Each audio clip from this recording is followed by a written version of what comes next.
El plan de investigación que puede tener un caso de trata, el caso se inicia de distintas maneras. Por supuesto se puede iniciar por una denuncia, pero también se puede iniciar a partir de una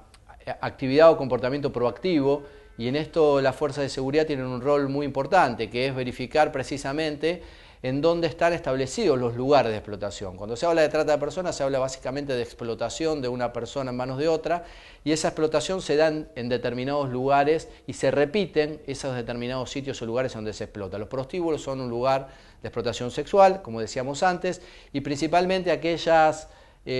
lugares, bares, whiskerías, pools que bajo la fachada de tales esconden verdadera actividad prostibularia. Este me parece que es uno de los cometidos principales para abordar en el momento de las acciones proactivas y de cómo promover el inicio de una causa judicial. Es decir, tratar de establecer dentro de los barrios en donde existe jurisdicción por parte de la actuación de los agentes policiales, aquellos sitios, aquellos lugares, aquellos privados en donde existe explotación sexual o donde presumiblemente puede existir explotación sexual. ¿Cómo hacer o cómo llevar adelante esta actividad proactiva primero de identificación de esos lugares y después iniciar una investigación preliminar? Para eso los fiscales federales de todas las jurisdicciones tienen la obligación de tomar esa denuncia que ustedes les llevan como noticia a crímenes para profundizar una posible infracción al delito de trata de personas. Y mucho más ahora luego de la reforma de la ley de trata de personas que, como ustedes ya sabrán, esa reforma ha derribado la distinción primero entre víctimas mayores de 18 años de edad y menores de 18 años de edad, y también le pide a la ley mucho menos de lo que le pedía la ley anterior. Es decir, no le pide que en un lugar de explotación, en ese lugar se esté explotando personas bajo la fuerza, bajo violencia, bajo engaño o bajo determinados medios comisivos que llamamos nosotros. Es decir, cualquier explotación sexual hoy y cualquier explotación laboral puede y debe ser investigado como un caso de trata de personas. Esto obliga a los fiscales y a los jueces, cuando reciben una denuncia de ustedes de un lugar que está sospechado como un lugar en donde se explota personas, a iniciar una investigación preliminar por el delito de trata de personas. También se puede iniciar una investigación en el caso de que porque esto conozco que les sucede, porque yo fui secretario mucho tiempo, de discusiones de competencia entre las distintas esferas. Por ahí puede darse que no lo tome el caso un juez federal porque cree que no hay un delito de trata de personas, pero sí o sí va a haber un delito de explotación, sea el juez federal o sea el juez de instrucción. En ese caso los secretarios, que son los que hacen interlocución con ustedes, tienen que tomar el caso de la investigación y después llevarlo adelante. La manera luego de ir, y esto lo hacemos nosotros acá desde la unidad también, de iniciar una investigación preliminar, el segundo paso que pueden hacer, si con ese paso no tienen éxito, es directamente comunicarse con la UFACE. Desde la UFACE nosotros podemos iniciar investigaciones preliminares de acuerdo a el lugar de explotación que ya ha sido identificado, y a partir de ahí nosotros no le vamos a poner ningún escollo en cuanto a discusiones de competencia. Simplemente lo que vamos a tratar de establecer es si en ese lugar que ustedes nos trajeron la información existe o no una situación de explotación, ya sea sexual o laboral. Uno de los problemas principales que advertimos nosotros en la relación entre fuerzas auxiliares y Poder Judicial o Ministerio Público Fiscal es el ida y vuelta que se genera cuando se le piden a ustedes lo que se denomina tareas de inteligencia. Es decir, ¿en qué consiste la tarea de inteligencia para poder establecer que en un lugar hay explotación sexual o explotación laboral? Conozco y me consta que en muchísimos de los casos este pedido que se le formula a la fuerza es un pedido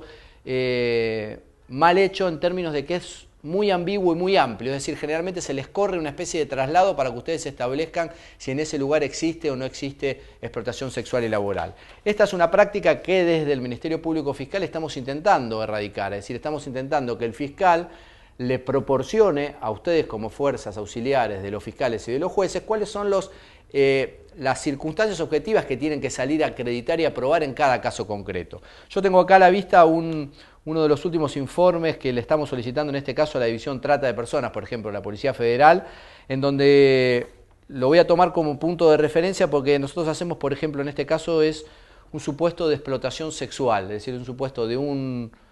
prostíbulo ubicado en una determinada dirección. ¿Y qué es lo que nosotros le pedimos en general? En este caso a la División Trata, pero lo podría esto ser con Prefectura, podría ser con Gendarmería, podría ser con la PCA, con cualquier fuerza. ¿Qué es lo que nosotros le pedimos para establecer un caso de explotación sexual? Primero, ubicación exacta del lugar, es decir, primero, porque esto después se vincula no solo con la denuncia, sino con la necesidad después de allanar el lugar, es decir, en qué lugar está, si tiene pisos, si tiene departamentos, que se establezcan fotografías, etc. En la medida de lo posible, le pedimos cantidad, nacionalidad y edad de las mujeres que se encuentran en el local en situación de prostitución, y especialmente en este punto si ustedes advierten la presencia de una persona menor de edad. Como les decía antes, no hay que hacer ahora distinciones entre personas mayores y menores de edad, pero si existe en un lugar de explotación sexual menores de edad, esto agrava todavía más un caso de trata, con lo cual está bien saber y conocer si existen menores de edad, porque además eso, y este es un tema importante, también dispara otra urgencia para la investigación. Si las personas que se encuentran en ese lugar son menores de edad o más chicas, esto hace que la investigación preliminar no pueda demorar mucho y que el juez tenga que actuar con mucha más celeridad. El tema de la nacionalidad y la edad de las mujeres, que puede resultar a veces difícil de establecer, la idea es que a través de una inspección visual, que esto ustedes tienen mucha experiencia de campo, puedan establecer, por ejemplo, si se tratan de mujeres de República Dominicana, o quizás si se trata de mujeres de República de Paraguay, a través de la tonalidad de voz. Todo ese tipo de referencias son útiles para, cuando se piensa un caso, poder pensar en una hipótesis de trata, es decir, que esas personas fueron traídas, supongamos, a la ciudad de Buenos Aires de otro lado, porque si es gente de República Dominicana o de Paraguay o tienen un acento del norte, eso nos hace presumir que ese lugar se alimenta de mujeres que fueron traídas de otra región. Y esa es una hipótesis de trata que un juez federal no podría desechar al inicio de la investigación.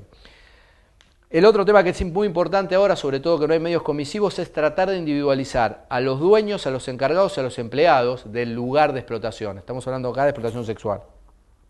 Y si ellos utilizan teléfonos, estos de acuerdo a una inspección visual, si ven que hablan por teléfonos, ven qué tipo de teléfono utiliza, también es importante, si hablan con Nextel o si directamente se comunican, digamos, con los radios, porque esto nos da un marco de referencia después nosotros también a ver qué tipo de investigación seguir una vez que se hace el allanamiento, si se manejan con vehículos, si hay vehículos estacionados en la puerta. Bueno, esto es más habitual y yo sé que lo hacen con asiduidad, incluso sin que se los pida. Un punto importante, el sistema de copas en el lugar. Generalmente en estos prostíbulos se combina el sistema de copas con el sistema de prestación sexual. Es decir, en el mismo lugar se venden bebidas alcohólicas a precios elevados, mucho más elevados y desproporcionados respecto a lo que puede pasar en cualquier otro local. Y a la par de eso, además se ofrece el servicio sexual de la mujer.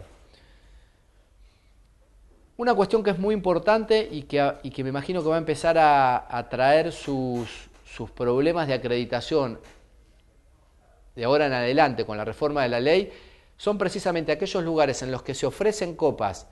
se pacta el servicio sexual en el lugar, pero el servicio sexual se tiene fuera de ese lugar. Es decir, el lugar no tiene camas adentro, no tiene habitaciones adentro, ni tiene un lugar en donde se realiza la prestación sexual. Esto con la antigua ley de profilaxis, generalmente llevaba discusiones acerca de si eso era una denominada casa de tolerancia o si era un prostíbulo, y quizás ahora se puedan llegar a disparar algunas discusiones relacionadas con esto. Lo que nosotros intentamos pedirle a la fuerza de seguridad, en la medida de lo posible, es que traten de establecer si se trata de una unidad comercial, es decir, si la persona que paga las copas en el lugar, en ese mismo lugar también está pagando el servicio sexual. Porque si está pagando el servicio sexual en ese mismo lugar, independientemente de que lo practique afuera, eso ya implica una explotación sexual en los términos de la ley de trata actual. Y entonces eso es un elemento de prueba fundamental. Para eso, obviamente, también hay que recolectar, una vez que se ingresa luego a los allanamientos, la documentación, que después me voy a meter sobre eso. Pero lo cierto es que lo importante acá es establecer esa unidad comercial entre copas y prestación del servicio sexual de la mujer, aunque lo preste afuera, pero que se cobre en el lugar. ¿Quién es el que administra el dinero del lugar?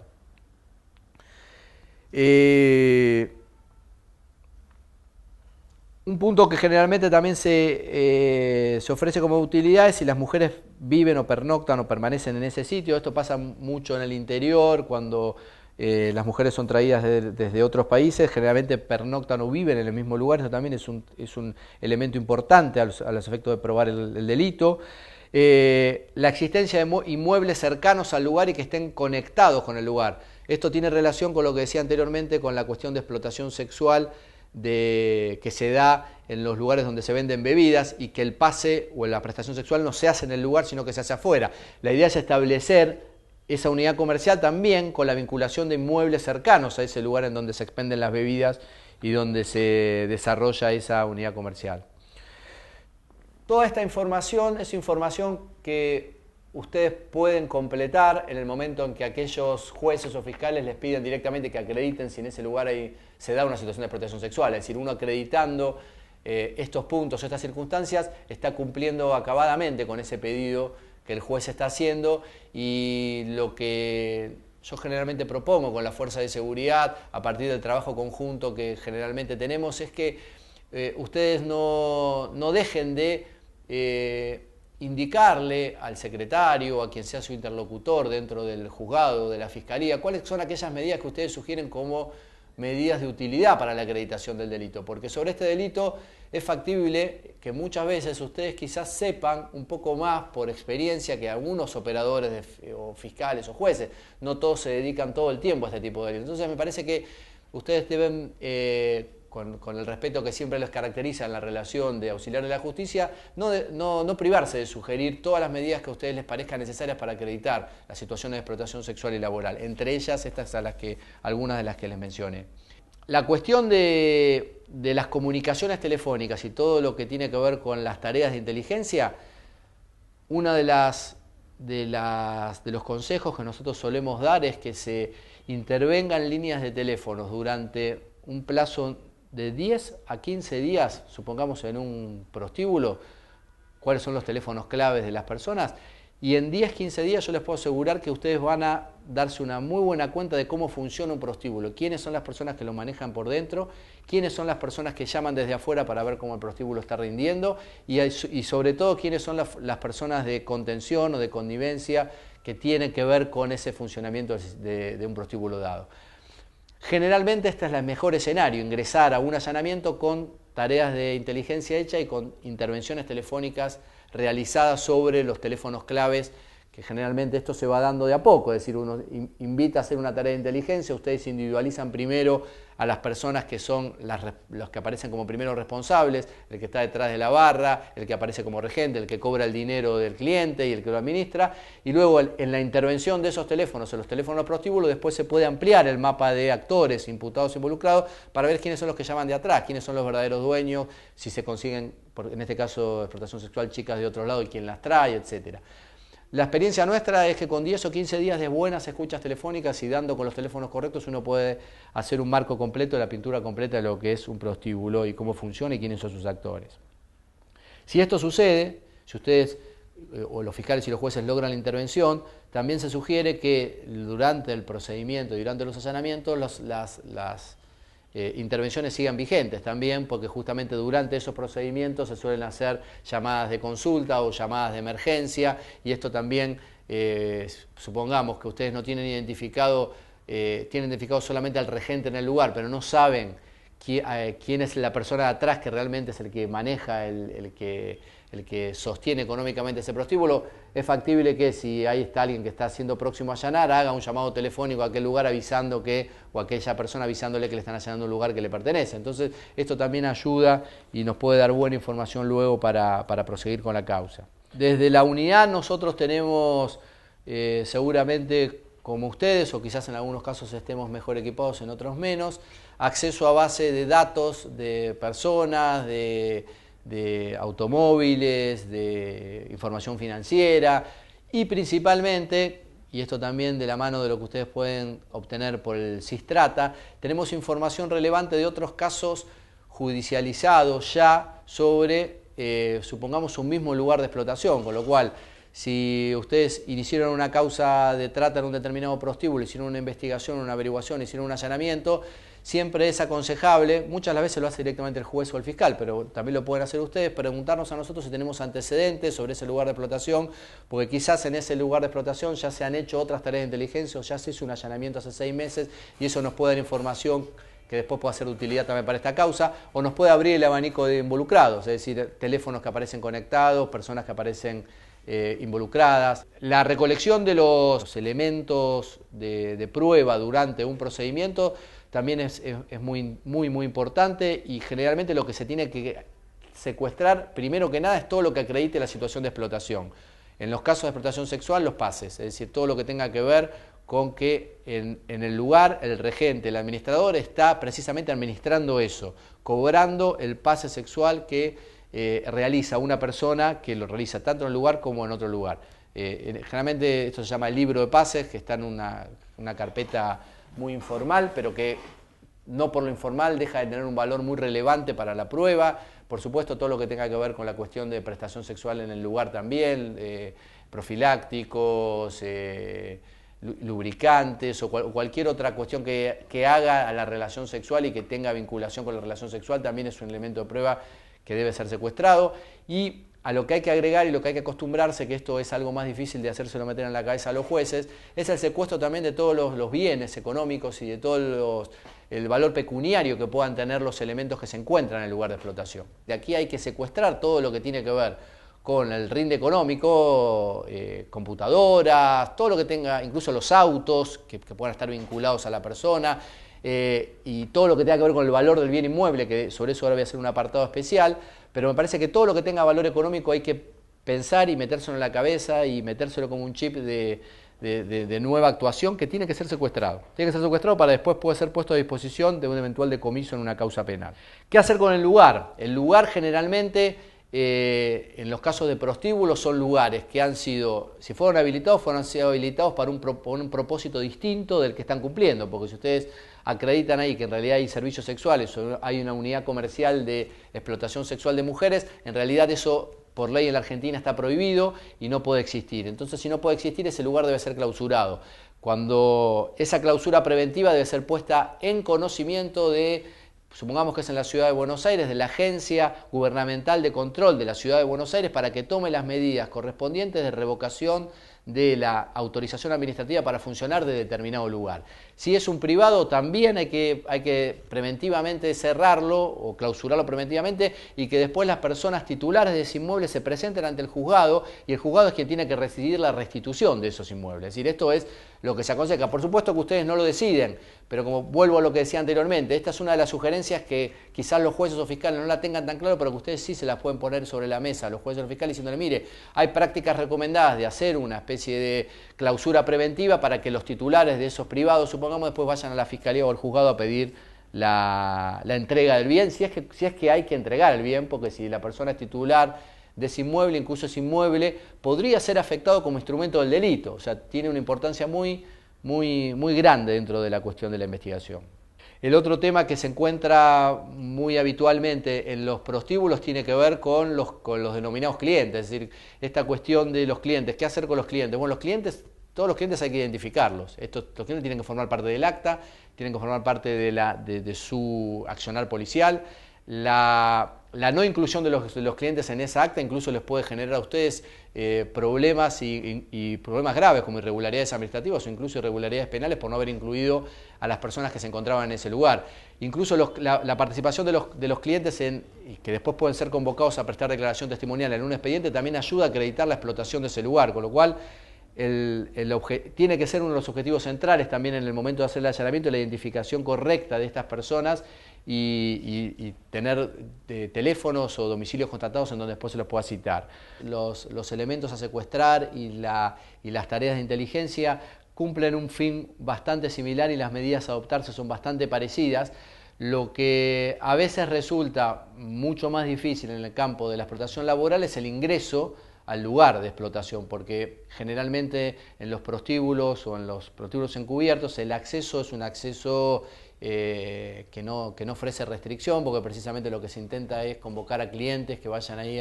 a tener sexo. Entonces, en este caso, cualquiera puede ingresar y ver lo que pasa adentro. En los casos de explotación laboral, este escenario es un poco más complicado. ¿Cómo suplirlo? Una de las formas de suplirlo es a través de verificar si esos lugares o talleres tuvieron alguna inspección laboral. Supongamos en la Ciudad de Buenos Aires existen registros de los cuerpos de inspectores si han ingresado o no a determinados talleres textiles y si esos ingresos en los talleres textiles se han dado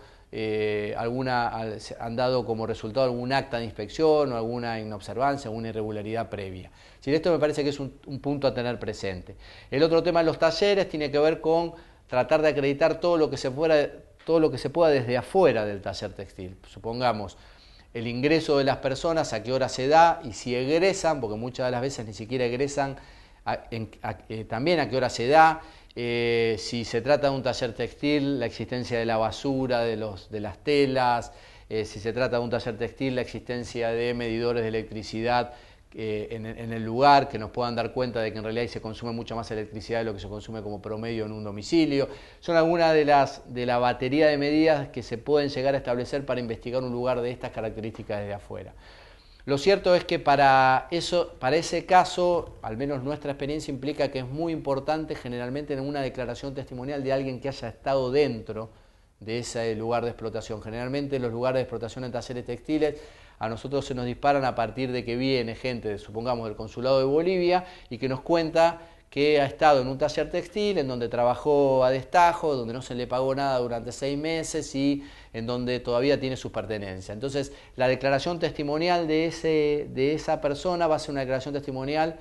vital, en este caso, para darnos un buen panorama de lo que sucede dentro de ese taller textil. Hay una complicación adicional que tienen el delito de trata de personas con finalidad de explotación laboral, y es el de determinar cuándo estamos frente a un caso de trata o de explotación laboral, o sea, frente a un caso de servidumbre, o cuando estamos, en vez de frente a un caso de trata, estamos frente a un caso de una relación laboral abusiva, es decir, que a la persona se le paga muy poco o que está trabajando en negro. Por supuesto que no todo trabajo en negro es una situación de servidumbre. Para establecer este campo tan sinuoso y tan gris, lo que se propone desde el Ministerio Público Fiscal es primero, y esto siempre de la mano de una declaración testimonial de las personas que estuvieron en el taller textil, primero saber cuál es la extensión de la jornada y cuál ha sido la paga efectiva que se le ha dado a cada una de estas personas diariamente o también mensualmente. Esto nos va a dar un campo de referencia de lo que la persona cobra mensualmente y a partir de ahí nosotros establecemos un coeficiente de abuso que llamamos, que es que si a la persona que está en situación, digámoslo así entre comillas, laboral en un taller textil, se le está pagando menos del 60% de lo que debe percibir de acuerdo al acuerdo colectivo de trabajo en este caso sería de la producción de prendas, en ese caso estaríamos frente a una fuerte señal de existencia de trata o de reducción a servidumbre. ¿Cómo establecer esta ecuación? No es tan complicado de cuando estamos por debajo del 60%. Lo que hay que hacer es conocer la extensión de la jornada, lo que hay que hacer es conocer cuánto se le paga a la persona o por prenda o por jornada, cuántos días trabaja a la semana, si es que trabaja todos los días o tiene un franco, y todo eso nosotros desde el Ministerio Público Fiscal y principalmente desde la UFACE, lo que hacemos es ingresarlo en una tabla que la tenemos establecida en un Excel y sacamos si a la persona se le está pagando por debajo o por sobre, digamos, ese 60% de lo que debería percibir. Lo cierto es que cuando uno ingresa a esos lugares, lo primero que hace es establecer identidades y tratar de ver quiénes están en situación de trabajo y quiénes no. Es muy importante la identificación correcta de cada una de estas personas que están en situación, entre comillas, laboral y una ubicación correcta que permita citarlos en el futuro a prestar esta declaración testimonial que es tan vital. Porque a diferencia, y aquí sí es una diferencia importante entre lo que es la explotación sexual y la explotación laboral, aquí la declaración testimonial de la víctima en la explotación laboral es mucho más importante que en la explotación sexual. Porque la explotación sexual hoy, sacando los medios comisivos, uno ya acreditando la existencia de un prostíbulo, la explotación sexual de una persona, tiene acreditado el delito de trata o de explotación sexual. En cambio, en un caso de taller, el trabajo en negro en sí mismo no nos acredita la situación de servidumbre, sino que debemos sí o sí tener los dichos o la acreditación de esta persona. Una de las cuestiones en las que se podría avanzar es si la policía o la fuerza de seguridad, gendarmería, prefectura, quien fuera el encargado de llevar adelante el procedimiento, pudiera tener alguna suerte de planilla como para establecer con las personas en el lugar cuánto es lo que cobra, etc. Pero también es cierto que eso a veces es desaconsejado o podría ser la propia oficina de rescate o programa de rescate quien establezca estas circunstancias. Pero lo cierto es que en el lugar de los hechos es siempre, al menos esta es una experiencia que incluso se podría debatir, es desaconsejable entrar en precisiones respecto de la situación laboral o explotativa, muchas de las veces con presencia casi física en el lugar o muy cercana en el lugar de la persona que nos está explotando. Generalmente este tipo de información es mucho más plausible de obtener en el marco de una declaración testimonial realizada después, en un escenario distinto, y donde la persona no se vea coaccionada o de alguna manera condicionada, digamos, a prestar un testimonio con la presencia en el lugar de quien quizás le esté explotando o la presencia cercana de quien quizás lo esté explotando. Hay un problema que tenemos en el medio, que es el Código Procesal Penal Federal, que a veces nos hace compartir a los fiscales la investigación con los jueces. Y yo sé que este problema y este obstáculo es muchas veces más problemático incluso para ustedes que para nosotros, porque en realidad les están poniendo a ustedes varios interlocutores con los cuales ustedes tienen que operar. En esos casos, nosotros lo que sugerimos es intentar no dejar de tomar contacto con el fiscal, aunque el caso lo comande el juez, porque nosotros desde la UFACE podemos interceder ante cualquier problema que ustedes puedan ver o cualquier discrepancia, cualquier cortocircuito que se pueda establecer entre el juzgado a través de la Fiscalía. Nosotros desde UFACE somos principalmente proveedores de asistencia en la investigación a fiscales, con lo cual no le podemos sugerir a los jueces qué hacer, pero sí lo podemos hacer con los fiscales, con lo cual en esos supuestos en los que ustedes por ahí encuentran algunas dificultades de actuación conjunta o algunos cortocircuitos, lo hacemos habitualmente con las autoridades del Ministerio de Seguridad, pero también los invito a los jefes de las fuerzas y principalmente a las divisiones de trata, en este caso de personas, que nos pregunten y nos usen como vehículo para canalizar todo este tipo de problemas. Y la verdad que la nueva ley de trata nos invita ahora a ser todavía mucho más proactivos de lo que éramos antes en la investigación de estos delitos, y me parece que es una buena oportunidad para demostrar que